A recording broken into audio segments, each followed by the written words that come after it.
अस्सलाम वालेकुम।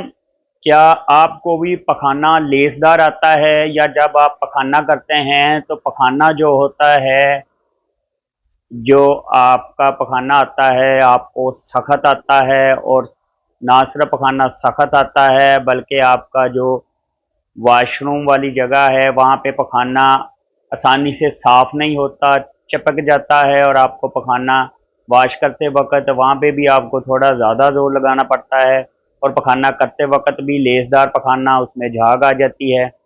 अगर आपके साथ ये मसला है तो आपको आंतों की इन्फेक्शन का मसला है, आपको आईबीएस हो चुका है, आप आईबीएस की वजह से हो रहा है। लेकिन अगर इस लेसदार पखाने के साथ ताज़ा खून आए और बगैर तकलीफ़ के आपको खून आ रहा हो और खून बिल्कुल ताज़ा हो, अगर तो ताज़ा खून है तो ये बड़ी आंत का मसला है कि आपकी बड़ी आंत में इन्फेक्शन हो गई है, ज़ख़म हो गया है, इस वजह से ये आ रहा है। लेकिन अगर खून बिल्कुल गहरे रंग का, काले रंग का है, तो इसका मतलब है कि आपको अंदरूनी बवासीर हो गई है, आपको इनर पायल हो गई है, जिसकी वजह से ये ब्लड आ रहा है। दोनों में तकलीफ़ नहीं होती, लेकिन दोनों की जो है कंडीशन अलग अलग होती हैं।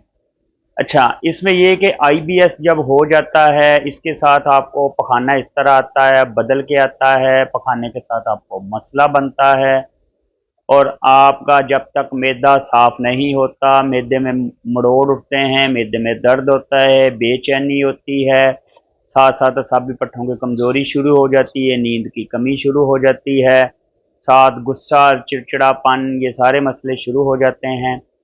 अगर इन मसाइल का बार वक्त इलाज नहीं किया जाता तो ये मसले जूं के त्यों रहते हैं, बल्कि पहले से बिगड़ जाते हैं, ज़्यादा ख़राब होते हैं।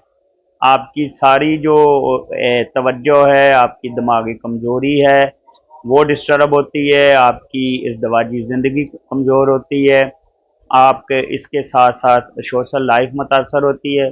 तो ऐसे मसाइल का अल्हम्दुलिल्लाह प्रॉपर इलाज है। अगर आपके साथ ऐसे मसले हैं तो आज ही रब्ता करें। मैं आपको आपके मसले की मुकम्मल नौइयत बताऊंगा, आपको आपका मिजाज बताऊंगा, आपको सारा मसला मुकम्मल डिटेल के साथ बताऊंगा, उसके बाद इलाज करूंगा। याद रखें, इलाज के लिए तशख़ीस का दुरुस्त होना लाजमी है। बीमारी की अलामात बताना कोई बड़ी बात नहीं, लेकिन बीमारी की वजूहात और बंदे का मजाज मुकम्मल तौर पे ठीक बताना असल तशख़ीस ये होती है। असल इलाज भी फिर ही होता है, और फिर ये कामयाब इलाज हो सकता है। अगर आपके साथ ऐसे मसले हैं तो आज ही रब्ता करें।